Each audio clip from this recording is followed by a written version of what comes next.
اعوذ باللہ من الشیطان الرجیم بسم اللہ الرحمن الرحیم السلام علیکم ورحمۃ اللہ وبرکاتہ۔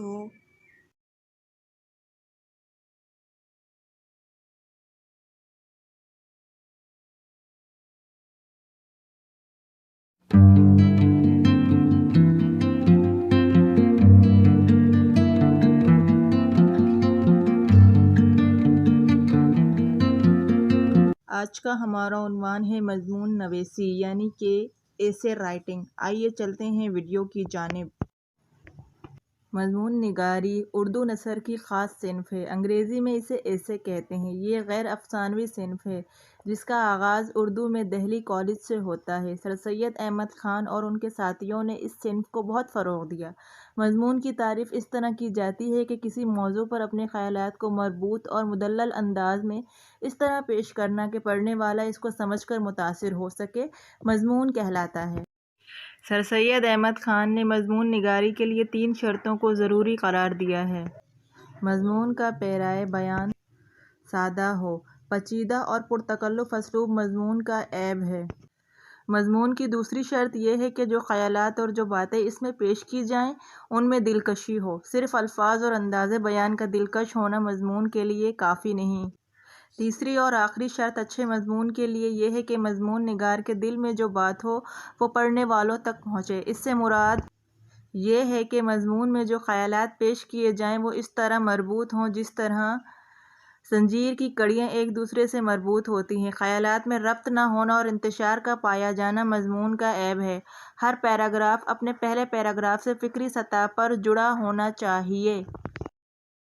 عام طور پر ہر مضمون کے 3 حصے ہوتے ہیں: نمبر 1 تمہید، نمبر 2 اصل مضمون، نمبر 3 اختتام کا انجام۔ تمہید مضمون کا ابتدائی حصہ کہلاتا ہے۔ اسے خاص طور پر دلچسپ ہونا چاہیے تاکہ پڑھنے والا مضمون کے ابتدائی جملوں کو دیکھ کر پورا مضمون پڑھنے کے لیے ذہنی طور پر آمادہ ہو جائے۔ تمہید کا حصہ اگر خشک اور غیر دلچسپ ہوگا تو پڑھنے والا اس کے مطالعے کے لیے اپنے آپ کو آمادہ نہیں کر پائے گا۔ مضمون کے لیے ایک اچھی تمہید مضمون نگار کی کامیابی کی دلیل ہے۔ اس کے لیے فقط انداز بیان کی دلچسپی ہی کافی نہیں بلکہ تمہید میں جن خیالات کا اظہار کیا گیا ہے انہیں بھی مضمون سے مربوط ہونا چاہیے۔ اچھی تمہید مضمون کو ایک وحدت عطا کرتی ہے، اس لیے یہ مضمون کی بنیادی شکل ہے۔ اصل مضمون تمہید کے بعد مضمون نگار ان مسائل کی طرف رجوع کرتا ہے جس کے لیے تمہید قائم کی گئی تھی۔ یہ مضمون کا سب سے اہم حصہ ہوتا ہے اور پڑھنے والے کو زیادہ متوجہ بھی کرتا ہے۔ اسی حصے میں مضمون نگار مضمون سے متعلق اپنے نقطۂ نظر کو پیش کرتا ہے اور اس کے حق میں دلائل بھی فراہم کرتا ہے۔ مضمون کا یہ حصہ زیادہ منطقی، فکر انگیز اور خیال افروز ہوتا ہے۔ مضمون نگار اس حصے میں موضوع سے متعلق مختلف تنقیدی جائزہ بھی لیتا ہے۔ اس حصے کی خوبی یہ مانی جاتی ہے کہ اس میں جزیاتی پیرائے بیان سے پرہیز کیا جائے اور فقط اپنے ذاتی پسند اور ناپسند کی بنیاد پر دلائل قائم کرنے کے بجائے منطقی استدلال کی روشنی میں کسی نتیجے تک پہنچنے کی کوشش کی جائے۔ مضمون کے اس حصے میں اصل مسئلے کے تمام پہلو روشن ہو کر سامنے آ جاتے ہیں اور پڑھنے والا بھی عقل کی رہنمائی میں رفتہ رفتہ مضمون نگار کا ہم خیال ہوتا ہے۔ مضمون کا یہ حصہ باقی حصوں کے مقابلے میں طویل ہوتا ہے اور کئی پیراگراف پر مشتمل ہوتا ہے۔ مضمون نویسی کے موضوعات۔ مضمون کی تعریف کرتے ہوئے مضمون نویسی کے موضوعات پر بھی تھوڑی بہت بحث ضروری ہے۔ اردو مضمون میں سائنس، ٹیکنالوجی، ادب، سیاست، مذہب، امراض اور علاج، سماج اور معاشرت غرض کے تمام طرح کے موضوعات پر معلومات فراہم کرائی جا سکتی ہے۔ مضامین کی اقسام۔ مضامین عموماً 3 طرح کے ہوتے ہیں: نمبر 1 علمی مضمون، نمبر 2 ادبی مضمون، نمبر 3 صحافتی مضمون۔ علمی مضمون کی مثال میں قاضی عبدالودود کے مضمون غالب کا ایک فرضی استاد کو پیش کیا جا سکتا ہے۔ علمی موضوعات کو محدود اور متعین نہیں کیا جا سکتا۔ کوئی بھی ایسا موضوع جو فکر انگیز ہو اور مصنف کے نقطۂ نظر کو دلائل کی روشنی میں پیش کرتا ہو علمی مضمون کے دائرے میں آتا ہے۔ کسی علمی موضوع پر اظہار خیال کرنے کے لیے یہ ضروری ہے کہ اس سے متعلق جو تحریریں ہیں ان کا مطالعہ کیا جائے اور مضمون نگار کی نگاہ میں اگر اختلاف کی کوئی گنجائش یا اسے کوئی نئی معلومات حاصل ہو گئی جب ہی وہ اس موضوع پر قلم اٹھائے گا۔ اختلاف کی صورت میں مضمون نگار کے لیے یہ بھی ضروری ہے کہ وہ اپنے نقطۂ نظر کو مدلل انداز میں پیش کرے۔ پہلے سے کئی ہوئی باتوں کو دہرانا یا ان کا خلاصہ پیش کر دینا علمی مضمون کی وقعت کو کم کر دیتا ہے۔ اسی طرح بنیادی اور ٹھوس معلومات کے بغیر کسی موضوع پر قلم اٹھانا رسوائی کا سبب بن سکتا ہے۔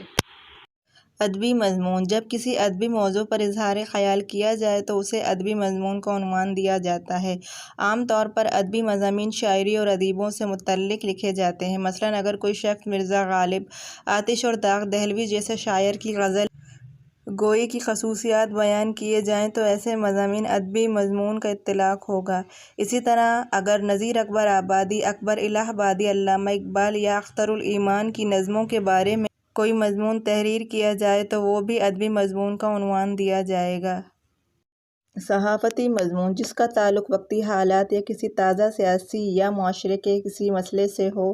مثال کے طور پر ملک میں کسانوں کے خودکشی کا مسئلہ آج کل ایک سیاسی موضوع ہے اور اس کی سماجی اور اقتصادی اہمیت ہے۔ کسان حکومت سے زراعتی مقاصد کے لیے قرض لیتا ہے۔ عام طور پر یہ قرض سود کے ساتھ لوٹانا ہوتا ہے۔ کسان کی معاشی مجبوریوں کی وجہ سے قرض کی رقم اس سے خرچ ہوتی ہے اور جس طرح کا نفع اس کے ذہن میں تھا وہ بھی اسے حاصل نہیں ہوتا۔ دوسری جانب قرض کی ادائیگی کا وقت آ جاتا ہے۔ اب ایک طرف اس کی روزمرہ کی ضروریات ہوتی ہیں جنہیں وہ پورا نہیں کر پاتا اور دوسری طرف سرکاری اہلکار ہوتے ہیں جو قرض کی واپسی کا تقاضا کرتے ہیں۔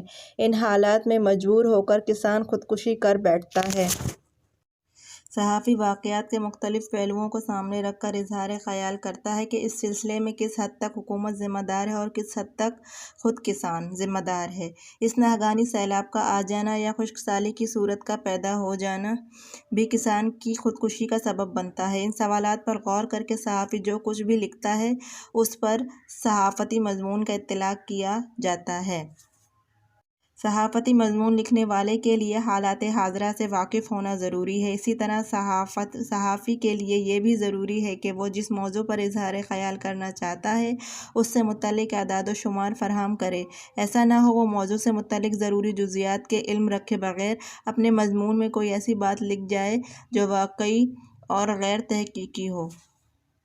اچھا صحافی سیاسیات، سماجیات، معاشیات اور دوسرے موضوعات سے متعلق معلومات کی بنیاد پر اس طرح خیال کرتا ہے کہ اس سے پڑھنے والے کو رہنمائی بھی حاصل ہوتی ہے اور انہیں غور و فکر کا موقع بھی ملتا ہے۔